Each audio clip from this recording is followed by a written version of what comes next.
Hello my dear students, ಹೇಗಿದ್ದೀರಾ ಎಲ್ಲರೂ? Welcome to Pallavi tutorials. ಮಕ್ಕಳೇ, ಈ ಒಂದು ವಿಡಿಯೋದಲ್ಲಿ ನಿಮಗೆ ಸೆಕೆಂಡ್ PUC ಅಕೌಂಟೆನ್ಸಿಗೆ ಸಂಬಂಧಪಟ್ಟಾಗೆ 6 ಮಾರ್ಕ್ಸಿನ ಗ್ಯಾರಂಟಿ ಕ್ವಶನ್ನು.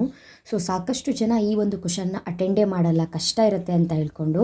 ಸೊ ಈಗ already profit and loss appropriation, product method ಅಥವಾ ರೇಷಿಯೋಸ್ ಆಗಿರ್ಬೋದು, ಇದೆಲ್ಲ ಟಾಪಿಕ್ಗಳನ್ನ ನಾನು ಆಲ್ರೆಡಿ ಸಾಕಷ್ಟು ಪ್ರಾಬ್ಲಮ್ಗಳನ್ನ ಅಪ್ಲೋಡ್ ಮಾಡಿರೋದ್ರಿಂದ ನೀವೆಲ್ಲರೂ ಆಲ್ಮೋಸ್ಟ್ ಒಂದು ಬಿಡುವಂತಹ ಪ್ರಾಬ್ಲಮ್ ಅಂತ ಹೇಳಿದ್ರೆ ಅದು ಬ್ಯಾಲೆನ್ಸ್ ಶೀಟ್ನ ಪ್ರಿಪೇರ್ ಮಾಡುವಂಥದ್ದು according to as per schedule of 3 companies act. ಈ ಒಂದು ಲೆಕ್ಕನ ನೀವು ಬಿಡ್ತೀರಿ.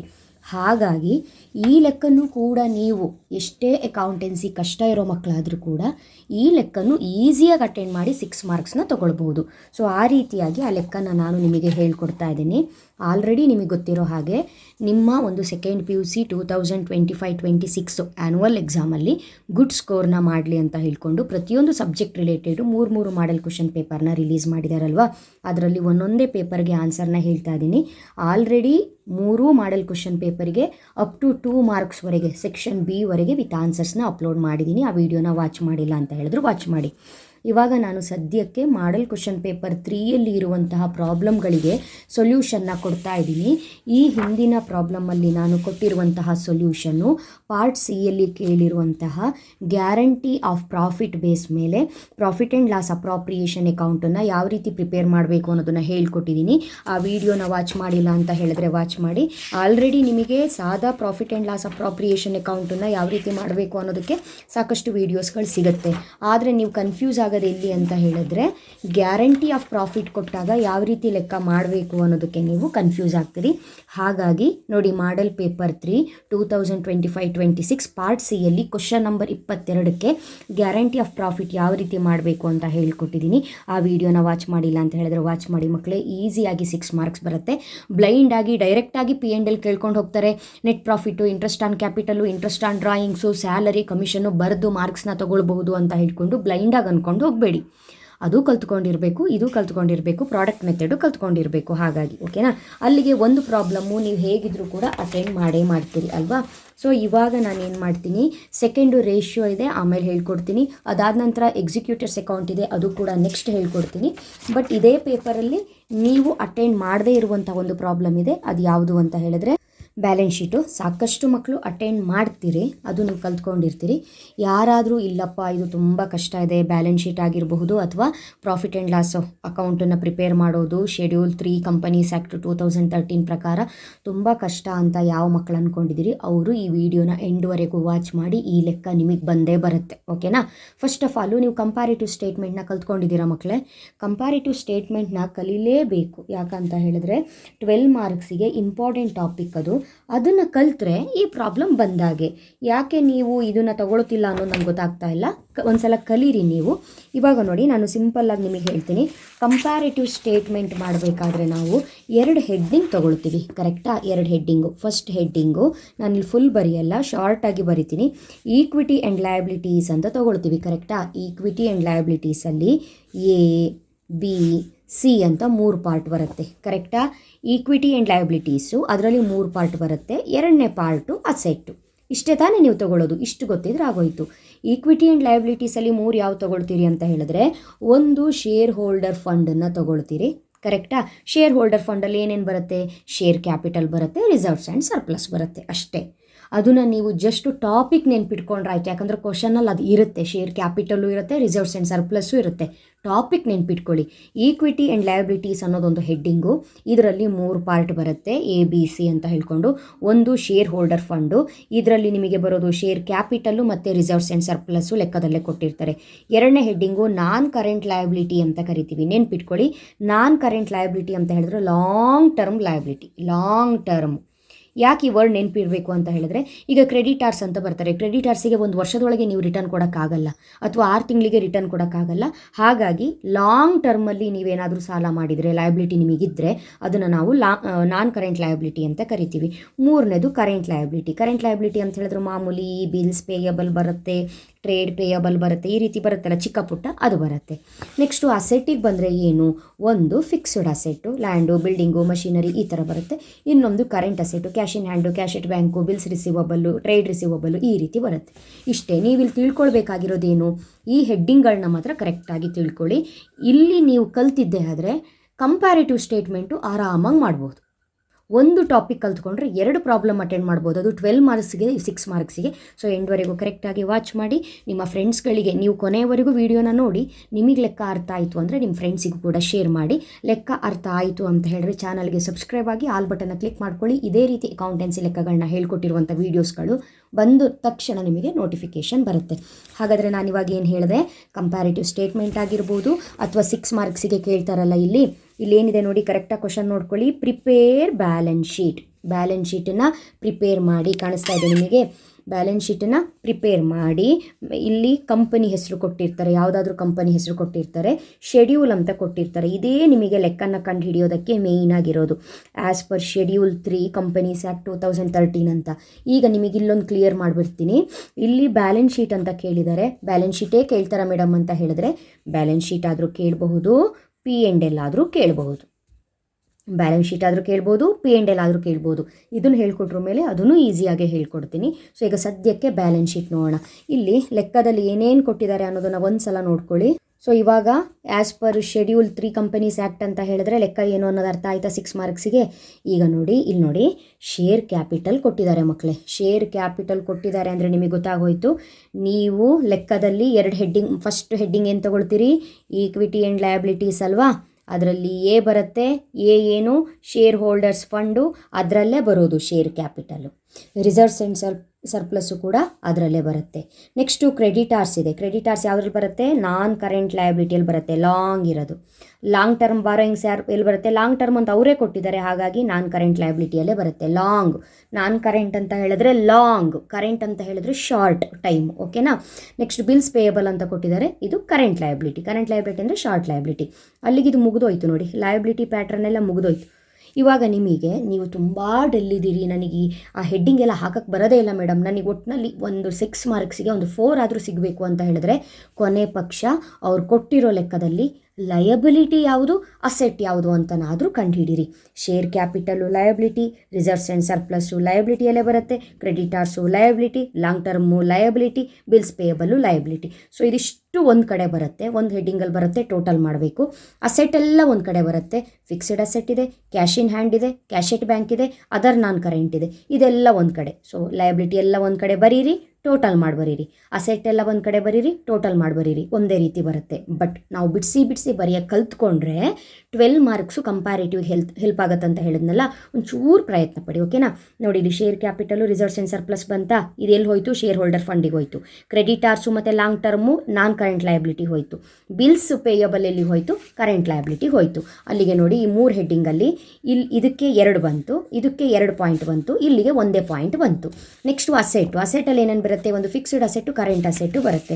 ಇಲ್ಲಿ ಫಿಕ್ಸ್ಡ್ ಅಸೆಟ್ಟು ಡೈರೆಕ್ಟಾಗಿ ಅಮೌಂಟನ್ನು ಕೊಟ್ಟಿದ್ದಾರೆ. ಫಿಕ್ಸ್ಡ್ ಅಸೆಟ್ ಕಾನ್ಸೆಪ್ಟ್ ಮುಗಿದೋಯ್ತು. Next cash in hand, cash it bank, other ನಾನು ಬಂದಿದೆ. ಇದು 3 ಸೇರಿ ಏನಾಯಿತು? ಕರೆಂಟ್. ಅದು ಒಂದು ಫಿಕ್ಸ್ಡು, ಇದು ಕರೆಂಟ್ ಅಸೆಟ್ಸ್. ಅಷ್ಟೇ, ಸಿಂಪಲ್. ಈಗ ಹಾಗಾದರೆ ಲೆಕ್ಕ ಮಾಡ್ತಾ ಹೋಗೋಣ. ನಿಮಗೊಂದು ಅಂದಾಜು ಸಿಗುತ್ತೆ ಯಾವ ರೀತಿ ಮಾಡಬೇಕು ಅಂತ. ಫಸ್ಟು ನಾನೇನು ಮಾಡ್ತೀನಿ ಅಂತ ಹೇಳಿದ್ರೆ ನೋಡ್ಕೊಳ್ಳಿ. ಇದು ನಿಮಗೆ ನಾನು ಯಾವ ಲೆಕ್ಕನ ಅಪ್ಲೋಡ್ ಮಾಡಿದ್ದೀನಿ ಅಂತ ಹೇಳ್ಕೊಂಡು ಗೊತ್ತಾಗಲಿ ಅನ್ನೋ ಕಾರಣಕ್ಕೆ ಹೆಡ್ಡಿಂಗ್ ಬರೆದಿರೋದು. 2025-26 ಅಕೌಂಟೆನ್ಸಿ ಮಾಡಲ್ ಕ್ವಶನ್ ಪೇಪರ್ 3ಯಲ್ಲಿ ಕ್ವಶನ್ ನಂಬರ್ 25 ಬ್ಯಾಲೆನ್ಸ್ ಶೀಟ್ನ ಪ್ರಿಪೇರ್ ಮಾಡೋದು. ಫಸ್ಟು ಹೆಡ್ಡಿಂಗ್ನ ಬರ್ಕೊಳ್ಳಿ. Balance sheet of Mechatronics Company Limited. ಇಯರ್ನ ಕೊಟ್ಟಿದ್ದಾರೆ, ಇಯರ್ನ ಬರೆದಿದ್ದೀನಿ. ಇದನ್ನು ಏನೋ ಸಪ್ರೇಟಾಗಿ ನೀವು ಕಲ್ತು ಬರೆಯೋದಲ್ಲ. ಇಲ್ಲಿದೆ ನೋಡಿ, ಪ್ರಿಪೇರ್ ಅಂತ ಇದೆ. ಎಲ್ಲಿಂದ ಸ್ಟಾರ್ಟ್ ಮಾಡಬೇಕು ನೀವು ಬರೆಯೋದಕ್ಕೆ? ಇಲ್ಲಿಂದ ಸ್ಟಾರ್ಟ್ ಮಾಡಬೇಕು. Balance sheet of Mechatronics Company Limited as at 31 March 2025 ಅಂತ ಹೇಳ್ಕೊಂಡು ಹೆಡ್ಡಿಂಗ್ ಬರೀರಿ. ಇಲ್ಲಿರೋದನ್ನೇ ಹೆಡ್ಡಿಂಗ್. ಪ್ರಿಪೇರ್ನ ಬಿಟ್ಬಿಡಿ, ಇಯರ್ವರೆಗೂ ಬರೀರಿ. ಯಾವ ಇಯರ್ ಇದೆ ಅಲ್ಲಿವರೆಗೂ ಬರೀರಿ. ನೆಕ್ಸ್ಟು 4 ಕಾಲಮ್ ಬೇಕು. ಒಂದು ಪರ್ಟಿಕ್ಯುಲರ್ಸು, ಇನ್ನೊಂದು ನೋಟ್ ನಂಬರು, ಇನ್ನೊಂದು ಅಮೌಂಟು. ನೋಟ್ ನಂಬರ್ ಅವ್ರು ಕೊಟ್ಟಿದ್ರೆ ಹಾಕಬಹುದು, ಇಲ್ಲ ಅಂತ ಹೇಳಿದ್ರೆ ಇಲ್ಲ. ಬ್ಯಾಲೆನ್ಸ್ ಶೀಟು ಪ್ರಿಪೇರ್ ಮಾಡಬೇಕಾದ್ರೆ 3 ಕಾಲಮ್ ಬೇಕು. Particulars, note number, amount. ಇವಾಗ ಏನು ಮಾಡ್ಕೊಳ್ಳೋದು? ಸಿಂಪಲ್. ಈ ಲೆಕ್ಕ ನೋಡ್ತಿದ್ದಂಗೆ ನೀವು ತಲೆ ಬಿಸಿ ಮಾಡ್ಕೊಳ್ಳೋದೇ ಬೇಡ. ಫಸ್ಟ್ ಹೆಡ್ಡಿಂಗ್ನೇ ಬರ್ಕೊಂಡು ಬಿಡಬೇಕು. ನಾನಿಲ್ಲಿ ಈಸಿ ಆಗಲಿ ಅಂತ ಒಂದು ಸಲ ಹೆಡ್ಡಿಂಗ್ ಬರ್ಕೊಂಡು ಬಿಡ್ತೀನಿ. ನೋಡಿ ಹೆಡ್ಡಿಂಗ್ ಎಲ್ಲ ಬರ್ಕೊಂಡಿದ್ದೀನಿ. ಫಸ್ಟ್ ಹೆಡ್ಡಿಂಗ್ ಯಾವುದು? Equity and liabilities. ಅದರಲ್ಲಿ 3 ಬರುತ್ತೆ: ಶೇರ್ ಹೋಲ್ಡರ್ ಫಂಡು, ನಾನ್ ಕರೆಂಟ್ ಲಯಬಿಲಿಟಿ, ಕರೆಂಟ್ ಲಯಬಿಲಿಟಿ. 3 ಬರ್ಕೊಂಡಿದ್ದೀನಿ. ಯಾಕೆ ಗ್ಯಾಪ್ ಇಟ್ಕೊಂಡಿದ್ದೀನಿ ಅಂದರೆ ನಂಗೆ ಗೊತ್ತಿದೆ ಶೇರ್ ಹೋಲ್ಡರ್ ಫಂಡಲ್ಲಿ 2 ಬಂದಿದೆ, ನಾನ್ ಕರೆಂಟಲ್ಲಿ 2 ಇದೆ, ಕರೆಂಟಲ್ಲಿ 1 ಇದೆ, ಸಾಕಾಗುತ್ತೆ ಇಷ್ಟು ಜಾಗ. ನೆಕ್ಸ್ಟು ಟೋಟಲು ಲಯಬಿಲಿಟಿದೆಲ್ಲ ಒಂದ್ಸಲ ಟೋಟಲ್ ಮಾಡಬೇಕು ಹೇಳಿದ್ದೆ, ಟೋಟಲು. ನೆಕ್ಸ್ಟು ಅಸೆಟ್ಟಲ್ಲಿ 2 ಬರುತ್ತೆ: fixed asset, current asset. Fixed asset ಡೈರೆಕ್ಟಾಗಿ ಕೊಟ್ಟಿದ್ದಾರೆ, ಲ್ಯಾಂಡು ಬಿಲ್ಡಿಂಗ್ ಅಂತ ಸಪ್ರೇಟಾಗಿ ಏನೂ ಕೊಟ್ಟಿಲ್ಲ. ಹಾಗಾಗಿ ಫಿಕ್ಸ್ಡ್ ಅಸೆಟ್ ಬರೆದಾದ ಮೇಲೆ ಕರೆಂಟ್ ಅಸೆಟ್ಟಿಗೆ ಜಾಗ ಬಿಟ್ಟಿದ್ದೀನಿ. ಒಂದಿಷ್ಟು ಕರೆಂಟ್ ಅಸೆಟ್ಸ್ ಇದೆ, ಇಲ್ಲಿ ಬರೀಬೇಕು. Next total. ಎಷ್ಟು ಸಿಂಪಲ್ ಆಗಿದೆ ಲೆಕ್ಕ ಅಂತ ಹೇಳಿದ್ರೆ, ಹೆಡ್ಡಿಂಗ್ನ ಬರ್ಕೊಂಡಾಯ್ತಾ. ಈಗ shareholders fund. Shareholders ಫಂಡಲ್ಲಿ ಯಾವ್ದಾವ್ದು ಬರುತ್ತೆ? ಶೇರ್ ಕ್ಯಾಪಿಟಲ್ ಬರುತ್ತೆ, ರಿಸರ್ವ್ಸ್ ಆ್ಯಂಡ್ ಸರ್ಪ್ಲಸ್ ಬರುತ್ತೆ. ಅದನ್ನು ಇಲ್ಲಿ ಬರೆದ್ರೆ ಆಯಿತು. ಶೇರ್ ಹೋಲ್ಡರ್ ಫಂಡಲ್ಲಿ ಫಸ್ಟ್ ಒನ್ನು ಶೇರ್ ಕ್ಯಾಪಿಟಲ್ ಅಂತ ಹೇಳ್ಕೊಂಡು ಬರೀರಿ. ನೆಕ್ಸ್ಟು ರಿಸರ್ವ್ಸ್ ಆ್ಯಂಡ್ ಸರ್ಪ್ಲಸ್ ಅಂತ ಕೊಟ್ಟಿದ್ದಾರೆ, ಅದನ್ನು ಬರೀರಿ. ಪ್ರಾಬ್ಲಮಲ್ಲಿ ಶೇರ್ ಕ್ಯಾಪಿಟಲ್ಲು ಅಮೌಂಟ್ ಎಷ್ಟು ಕೊಟ್ಟಿದ್ದಾರೆ? 4 ಲ್ಯಾಕ್ ಕೊಟ್ಟಿದ್ದಾರೆ. ರಿಸರ್ವ್ಸ್ ಆ್ಯಂಡ್ ಸರ್ಪ್ಲಸ್ಸು 2 ಲ್ಯಾಕ್ ಕೊಟ್ಟಿದ್ದಾರೆ. ಅಲ್ಲಿ ಏನು ಕೊಟ್ಟಿದ್ದಾರೋ ಆ ಅಮೌಂಟನ್ನೇ ಬರೆಯೋದು. ಇಲ್ಲಿ ಶೇರ್ ಕ್ಯಾಪಿಟಲ್ ನೇರಕ್ಕೆ ಬರೀರಿ. 4 ಲ್ಯಾಕ್ ಕೊಟ್ಟಿದ್ದಾರೆ, 4 ಲ್ಯಾಕ್ ಬರೆದೆ. ನೆಕ್ಸ್ಟು ರಿಸರ್ವ್ಸ್ ಆ್ಯಂಡ್ ಸರ್ಪ್ಲಸ್ಸು 2 ಲ್ಯಾಕ್ ಕೊಟ್ಟಿದ್ದಾರೆ, ಅದರ ನೇರ ನೋಟ್ ನಂಬರಿಗೆ ಡ್ಯಾಶ್ ಹಾಕಿ 2 ಲ್ಯಾಕ್ ಕೊಟ್ಟಿದ್ದಾರೆ, 2 ಲ್ಯಾಕ್ ಬರೆದೆ. ನೆಕ್ಸ್ಟು ಅಲ್ಲಿಗೆ 2 ಲಯಬಿಲಿಟಿ ಎಂಟ್ರಿ ಆಯಿತು. ಇನ್ನು ಉಳಿದಿದ್ದು ಕ್ರೆಡಿಟಾರ್ಸ್ ಇದೆ, ಲಾಂಗ್ ಟರ್ಮ್ ಇದೆ, ಬಿಲ್ಸ್ ಪೇಯಬಲ್ ಇದೆ. ಕ್ರೆಡಿಟಾರು ಲಾಂಗ್ ಟರ್ಮ್ ಲಯಬಿಲಿಟಿನೇ, ಲಾಂಗ್ ಟರ್ಮ್ ಬಾರೋಯಿಂಗ್ಸು ಕೂಡ ಲಾಂಗ್ ಟರ್ಮ್ ಲಯಬಿಲಿಟಿನೇ. ಎರಡೂ ಕೂಡ ನಾನ್ ಕರೆಂಟ್ ಲಯಬಿಲಿಟಿಗೆ ಬರೀಬೇಕು. ನಾನ್ ಕರೆಂಟ್ ಅಂತ ಹೇಳಿದ್ರೆ ಲಾಂಗ್ ಅಂತ ಹೇಳಿದ್ದೀನಿ. ಇಲ್ಲಿ ಕೊಟ್ಟಿರೋ ಟಾಪಿಕ್ನೇ ಬರೆದ್ರಾಯಿತು. ಫಸ್ಟು ಕ್ರೆಡಿಟಾರ್ಸ್ ಕೊಟ್ಟಿದ್ದಾರೆ, ನಾನು ಕ್ರೆಡಿಟಾರ್ಸ್ ಅಂತಲೇ ಬರ್ಕೊಳ್ತೀನಿ. ಎರಡನೇದು ಲಾಂಗ್ ಟರ್ಮ್ ಬಾರೋಯಿಂಗ್ಸ್ ಅಂತ ಕೊಟ್ಟಿದ್ದಾರೆ, ನಾನಿಲ್ಲಿ ಲಾಂಗ್ ಟರ್ಮ್ ಬಾರೋಯಿಂಗ್ಸ್. ಯಾಕಂದರೆ ಒಂದು ಸಲ ನಾವು ಲೆಕ್ಕನ ನೋಡಿದಾಗ ಯಾವುದಾದ್ರಲ್ಲಿ ಎಷ್ಟೆಷ್ಟು ಮೇಯ್ನ್ ಬರುತ್ತೆ ಅನ್ನೋ ನೋಡ್ಕೊಂಡಿರ್ತೀವಿ. ಇಲ್ಲಿ ಲಾಂಗ್ ಟರ್ಮ್ ನಾನ್ ಕರೆಂಟ್ ಲಯಬಿಲಿಟಿಗೆ 2 ಇಲ್ಲ ಒಂದೇ ಬರೋದು, ಒಂದೇ ಕ್ರೆಡಿಟಾರ್ಸು ಇಲ್ಲ ಲಾಂಗ್ ಟರ್ಮ್ ಬಾರೋಯಿಂಗ್ಸು ಬರುತ್ತೆ, ಇಲ್ಲ 2 ಒಟ್ಟಿಗೆ ಬರುತ್ತೆ. ಅಷ್ಟು ಬಿಟ್ಟರೆ ಬೇರೆ ಯಾವುದೂ ಬರಲ್ಲ. ಇಲ್ಲಿ ಇವಾಗ ಏನು ಮಾಡೋಣ? ಕ್ರೆಡಿಟಾರ್ಸಿನ ಅಮೌಂಟ್ ಬರೆಯೋಣ. 1 ಲ್ಯಾಕ್ ಇದೆ, ಆ 1 ಲ್ಯಾಕ್ನ ನಾನಿಲ್ಲಿ ಬರಿತಾ ಇದ್ದೀನಿ. ಕ್ರೆಡಿಟಾರ್ಸ್ ನೇರಕ್ಕೆ ಬಂದು 1 ಲ್ಯಾಕ್ ಬರೀರಿ, ನೇರಕ್ಕೆ ಬರೀರಿ. ನಿಮ್ಮ ಪ್ರಾಬ್ಲಮ್ಮು ನೋಡಲಿಕ್ಕೆ ಚೆನ್ನಾಗಿ ಕಾಣಿಸ್ಬೇಕು. ಲಾಂಗ್ ಟರ್ಮ್ ಬಾರೋಯಿಂಗ್ಸ್ ಇದೆ, ಎಷ್ಟಿದೆ? 3,50,000 ಇದೆ. ಆ 3,50,000 ಅಮೌಂಟ್ ಏನಿದೆ ಅದನ್ನು ನಾನಿಲ್ಲಿ ಬರಿತಾ ಇದ್ದೀನಿ. ಅಲ್ಲಿಗೆ ಲಯಬಿಲಿಟಿಯಲ್ಲಿ ಇರೋದೆ ನಾನಿಲ್ಲಿ ಏನು ಲೈನ್ ಹಾಕಿದ್ದೀನಿ, ಇಲ್ಲಿವರೆಗಷ್ಟೇ ಲಯಬಿಲಿಟಿ ಇರೋದು. ಶೇರ್ ಕ್ಯಾಪಿಟಲ್ ಆಯಿತು, ರಿಸರ್ವ್ಸ್ ಆ್ಯಂಡ್ ಸರ್ಪ್ಲಸ್ ಆಯಿತು, ಕ್ರೆಡಿಟಾರ್ಸ್ ಆಯಿತು, ಲಾಂಗ್ ಟರ್ಮ್ ಬಾರೋಯಿಂಗ್ಸ್ ಆಯಿತು. ಉಳಿದಿರೋದು ಬಿಲ್ಸ್ ಪೇಯಬಲ್ಲು ಇಲ್ಲ ಟ್ರೇಡ್ ಪೇಯಬಲ್, ಇದೆಲ್ಲ ಚಿಕ್ಕದಾಗಿರುವಂತಹ ಲಯಬಿಲಿಟಿ. ಹಾಗಾಗಿ ನಾನು ಇಲ್ಲಿ ಏನು ಮಾಡ್ತೀನಿ, ಬಿಲ್ಸ್ ಪೇಯಬಲ್ ಅಂತ ಹೇಳ್ಕೊಂಡು ಅವ್ರು ಏನು ಕೊಟ್ಟಿದ್ದಾರೋ ಅದನ್ನು ಹಾಗೆಯೇ ಬರ್ಕೊಳ್ತೀನಿ ಮಕ್ಕಳೇ. ಬಿಲ್ಸ್ ಪೇಯಬಲ್ ಅಂತ ಬರ್ಕೊಂಡೆ. ಅವ್ರು ಕೊಟ್ಟಿರುವಂತಹ ಬಿಲ್ಸ್ ಪೇಯಬಲ್ ಅಮೌಂಟ್ ಎಷ್ಟು? 50,000 ಅಂತ ಕೊಟ್ಟಿದ್ದಾರೆ.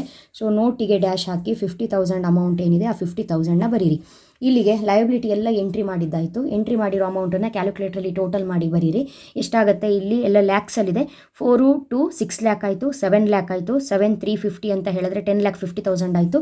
ಎಕ್ಸ್ಟ್ರಾ 50 ಅಂತ ಹೇಳಿದ್ರೆ ಟೋಟಲ್ ಆಗಿ 11 ಲ್ಯಾಕ್ ಆಯಿತು, 11 ಲಕ್ಷ ಆಯಿತು. 11 ಲ್ಯಾಕ್ ಏನು? ಇದು ಲಯಬಿಲಿಟಿ ಆಯಿತು. ಈಗ ನೀವು ಮಾಡಿರೋ ಲೆಕ್ಕ ಸರಿ ಇದೆಯೋ ಇಲ್ವೋ ಅಂತ ಹೇಳ್ಕೊಂಡು ಹೇಗೆ ಗೊತ್ತಾಗುತ್ತೆ ಅಂತ ಹೇಳಿದ್ರೆ, ಅಸೆಟ್ಸನ್ನು ಎಂಟ್ರಿ ಮಾಡಿದಾಗ ಕೂಡ 11 ಲ್ಯಾಕೇ ಬರಬೇಕು. ಬಿಕಾಸ್ ಬ್ಯಾಲೆನ್ಸ್ ಶೀಟು ಟ್ಯಾಲಿ ಅನ್ನೋದು ನಿಮಗೆ ಗೊತ್ತಿದ್ದೇ ಇರುತ್ತೆ. ಈಗ ಸೆಕೆಂಡ್ ಮೇನು ಅಸೆಟ್ಸು. ಮೇಲೆಲ್ಲ ಲಯಬಿಲಿಟಿ ಬರೆದ್ವಿ, ಕೆಳಗೆಲ್ಲ ಅಸೆಟ್ಸ್ ಬರೀಬೇಕು. ಅಸೆಟ್ಸಲ್ಲಿ ಫಿಕ್ಸ್ಡ್ ಅಸೆಟ್ನ ಡೈರೆಕ್ಟಾಗಿ 5 ಲ್ಯಾಕ್ ಅಂತ ಕೊಟ್ಟಿದ್ದಾರೆ. ನಾನು ಅದ್ರ ನೇರಕ್ಕೆ ನೋಟ್ ನಂಬರ್ಗೆ ಡ್ಯಾಶ್ ಹಾಕಿ ಕೊಟ್ಟಿರುವಂತಹ ಫಿಕ್ಸ್ಡ್ ಅಸೆಟ್ ಅಮೌಂಟನ್ನು ಬರೀತಾ ಇದ್ದೀನಿ, 5 ಲ್ಯಾಕ್ ಬರದೆ. ನೋಡಿ ಬರೋದನ್ನ. ನೆಕ್ಸ್ಟು ಕರೆಂಟ್ ಅಸೆಟ್ ಅಂತ ಹೇಳ್ಕೊಂಡು ಕೊಟ್ಟಿದ್ದಾರೆ. ಈ ಕರೆಂಟ್ ಅಸೆಟ್ಟನ್ನು ಕರೆಕ್ಟಾಗಿ ನೋಡ್ಕೊಳ್ಳಿ. ಕರೆಂಟ್ ಅಸೆಟ್ಟಲ್ಲಿ ಯಾವ್ದಾವ್ದು ಕೊಟ್ಟಿದ್ದಾರೆ? Cash in hand, cash at bank, other non current asset 3 ಕೊಟ್ಟಿದ್ದಾರೆ. ಆ 3ನ್ನ ನೀಟಾಗಿ ಬರ್ಕೊಳ್ಳಿ. ಫಸ್ಟು ಕ್ಯಾಶ್ ಇನ್ ಹ್ಯಾಂಡ್ ಕೊಟ್ಟಿದ್ದಾರೆ, ನಾನು ಬರಿತಾ ಇದ್ದೀನಿ ಕ್ಯಾಶ್ ಇನ್ ಹ್ಯಾಂಡು, ನೀವು ಕೂಡ ಬರ್ಕೊಳ್ಳಿ ಕ್ಯಾಶ್ ಇನ್ ಹ್ಯಾಂಡು. ಎರಡನೇದು ಕ್ಯಾಶ್ ಎಟ್ ಬ್ಯಾಂಕು ಕೊಟ್ಟಿದ್ದಾರೆ, ಕ್ಯಾಶ್ ಎಟ್ ಬ್ಯಾಂಕ್ ಬರ್ಕೊಳ್ಳಿ, ಕ್ಯಾಶ್ ಎಟ್ ಬ್ಯಾಂಕ್ ಆಯಿತು.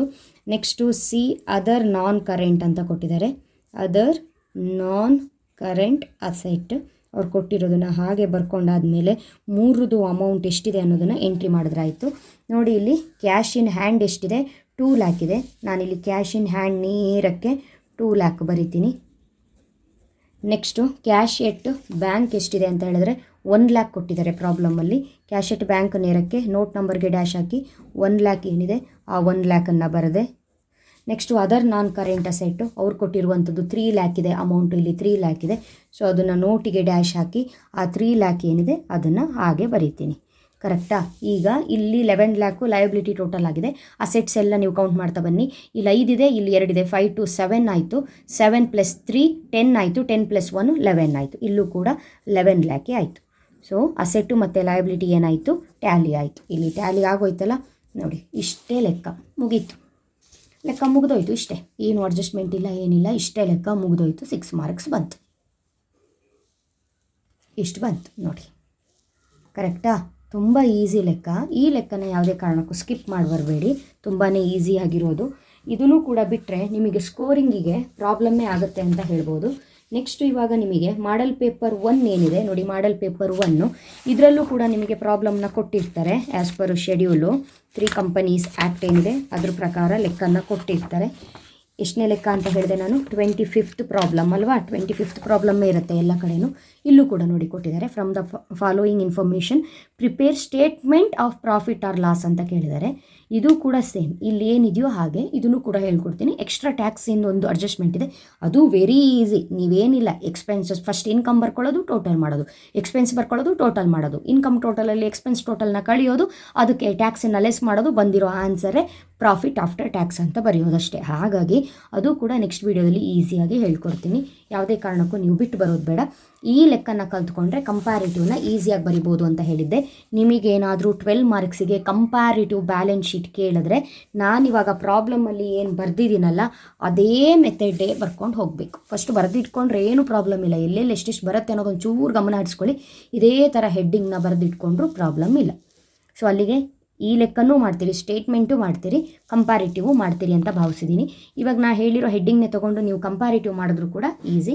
ಕಂಪ್ಯಾರಿಟಿವ್ ಲೆಕ್ಕನ ಯಾವ ರೀತಿ ಮಾಡಬೇಕಂತ ಆಲ್ರೆಡಿ ಅಪ್ಲೋಡ್ ಮಾಡಿದ್ದೀನಿ, ಹಳೆ ಲೆಕ್ಕಗಳೆಲ್ಲ ಇದೆ. ನಿಮ್ಮ ಮಾಡಲ್ ಪೇಪರಲ್ಲಿ ಏನಿದೆ ಆ ಕ್ವಶನಿಗೆ ಆನ್ಸರ್ನ ಸದ್ಯದಲ್ಲೇ ಅಪ್ಲೋಡ್ ಮಾಡ್ತೀನಿ. ಓಕೆನಾ? ಹಾಗಾದರೆ ನೆಕ್ಸ್ಟ್ ವೀಡಿಯೋದಲ್ಲಿ ಮತ್ತೆ ಸಿಗ್ತೀನಿ. ಅಲ್ಲಿವರೆಗೂ ಚೆನ್ನಾಗಿ ಓದ್ಕೊಳ್ಳಿ. Thank you. All the best.